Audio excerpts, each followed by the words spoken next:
terhormat Bapak Lurah Bapak Sumarjo HS, yang kami hormati Bapak Ketua RW 07 Bapak Suparno, yang kami hormati Bapak Ketua RT yang kami banggakan dan paling ganteng, yaitu Bapak Budi Aprina.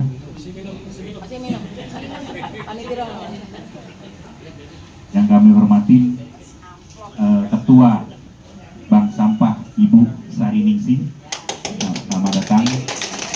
Yang alhamdulillah beliau sudah berada di tengah-tengah kita.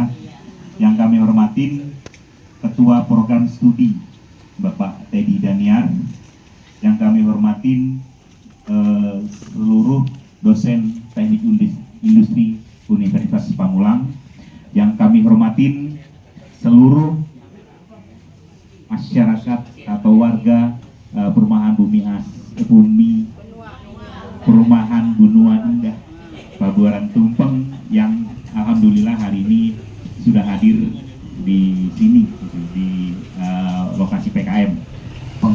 Puja dan puji syukur kita bisa 6 sampai 7 ton satu hari. Ini salah satu bank sampah itu pengurangan, maka kami nilai pengurangan sampah yang dibuang ke TPA. Ibu-ibu ini sudah kita bentuk juga dari tahun 2012 bulan Juli. Itu satu bulan itu bisa 1 ton kira-kira pengurangannya ya Bu ya, 1 ton. Sampah anorganik yang ada segi komersialnya bisa diuangkan. Kalau ibu itu kan senangnya ganti-ganti seragam Pak. Jadi bank sampah di Gunung Hijau ini pertama yang ada di Kota Tangerang. Sebelum Kota Tangerang mencanangkan 1000 bank sampah, kita sudah bentuk duluan. Tapi kita akan coba menyederhanakan ini. Ini sebetulnya ilmu ini sebagai ilmu untuk para perempuan besar.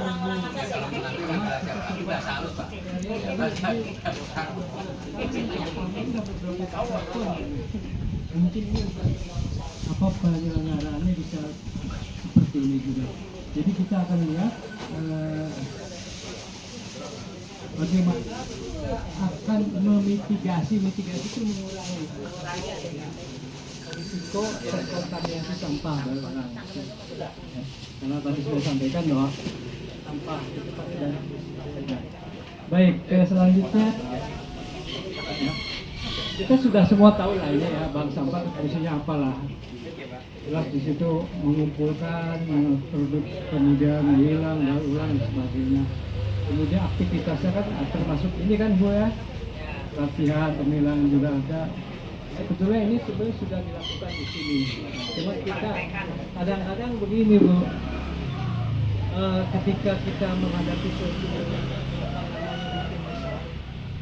risiko ini kadang-kadang kita tidak tahu mana yang prioritas yang mesti ditangani duluan. Nah ini ada ilmunya sebetulnya. Ilmunya itu yang berikut ini nanti. Jadi salah satu tantangan utamanya itu kontaminasi sampah ya, akibat campur sampah organik dan anorganik. 2, akibat kesalahan pemilahan dan penyimpanan yang tidak sesuai. Jadi itu ada 3 risiko yang paling banyak dialami, bukan hanya di sini, tapi pasti bank sampah yang lain juga begitu. Jadi ilmu yang kita FPMW kita coba terapkan ke sini bagaimana supaya bisa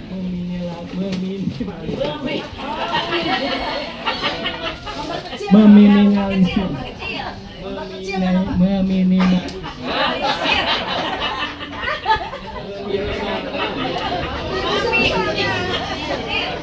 jadi diperlukan pendekatan ini Bu, pendekatan sistematis.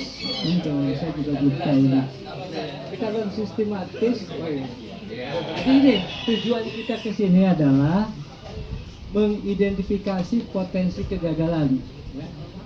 Pengolahan sampah ini apa? Pertama identifikasi dulu. Kemudian yang berikutnya setelah identifikasi, kemudian ada menilai tingkat risiko berdasarkan ini istilahnya mungkin bahasa Perancisnya aneh, security of current detection. Artinya sih ini tingkat keparahannya sebagaimana, tingkat terjadinya seberapa sering, dan ini kemudahan untuk bisa dilihat, untuk dideteksi, ditengarai mudah atau tidak. Kemudian dari angka-angka ini yang kita orang nanti ininya ini dan ini kita dapatkan nanti dapat yang namanya RPN, ya, risk priority number. Jadi suatu angka di pemilihan nih apa yang tercampur.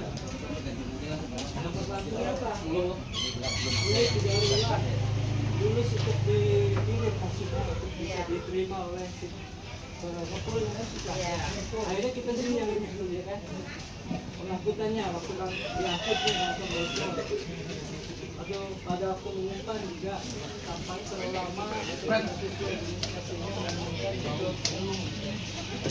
kemudian dalam hal edukasi masyarakat pulang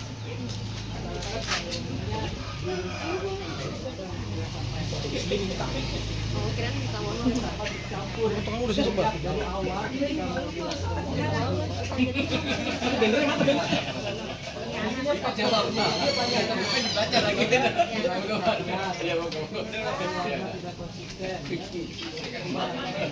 Akademik Pak.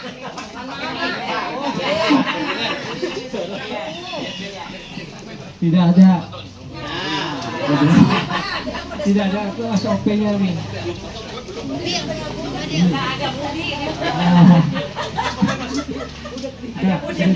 Jam-jam terakhir jadinya. Nah, solusinya itu ini diantaranya ini ya, latihan pelatihan rutin untuk warga petugas.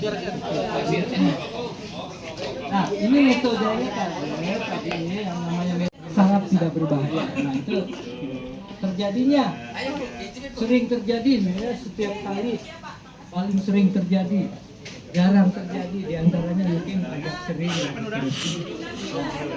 Oke, jadi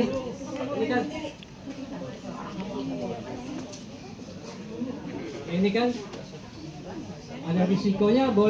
Ibu boleh meminta memberi ini 1 atau 5, boleh juga 1 sampai 10 supaya lebih rinci. Tapi kalau untuk sampah mungkin nggak bisa untuk sampai 5. Ini risiko sangat tinggi, dampaknya fatal, bahaya. Kejadiannya jarang, di sini sangat rendah atau tidak pernah terjadi. Nanti yang penutupan Bapak juga Pak. Ini ya, kemampuan untuk mendeteksi kejadian ini mudah atau tidak. Kadang-kadang ada juga yang sangat tidak mudah ya, seperti kantong bocor mungkin nggak kelihatan ya, atau seterusnya. Nah ini kita sebagai contoh ini pada saat proses pemilihan awal terjadi sampah campur. Efeknya apa? Kontaminasi bahan daur ulang. Ini levelnya saya gunakan yang level 1 sampai 5. Artinya ini sangat berat. Lumayan berat. Ya. Ini terjadinya juga sering.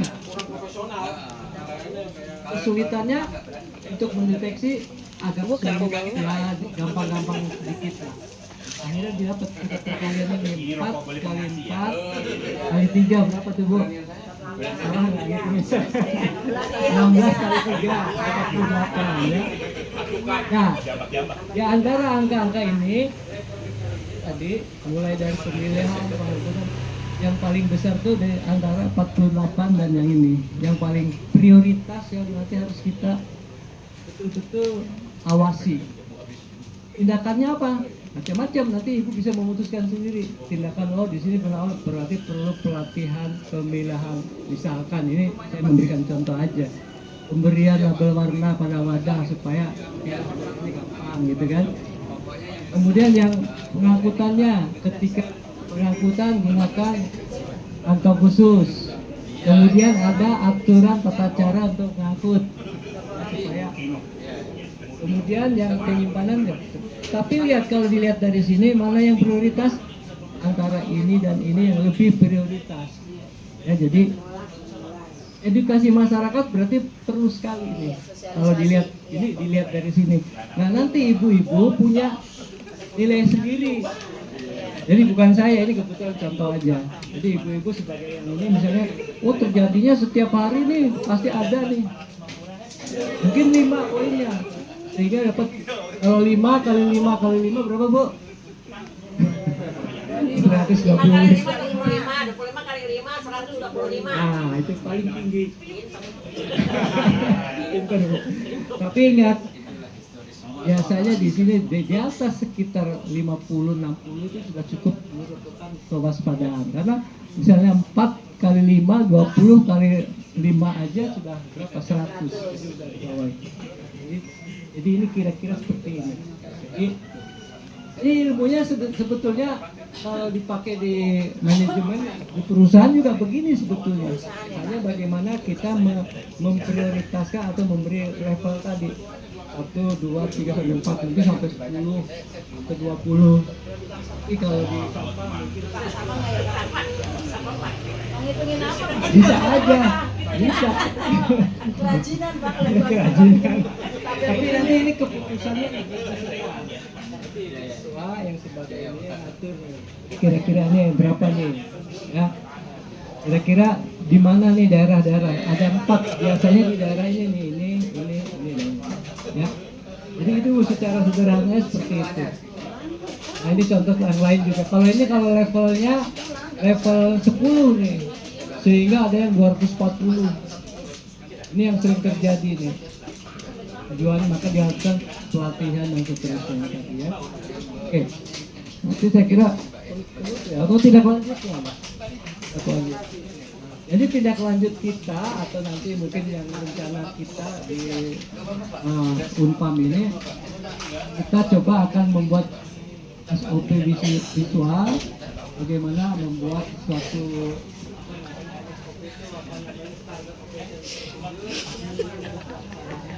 dibuat secara visual supaya mudah, ya. Kemudian melakukan pelatihan untuk tugas dan relawan secara berkala. Ini juga bagus. Monitoring kemudian terhadap tadi bulanan, ini bulanan Ibu. RPN-nya nih naik apa turun, tiap bulan dicek. Kemudian ini kolaborasi dengan RT RW tentunya, ya, untuk bisa sosialisasi warga. Karena ini dibutuhkan ini nih, bisa sosialisasi warga. Ini dibutuhkan nih.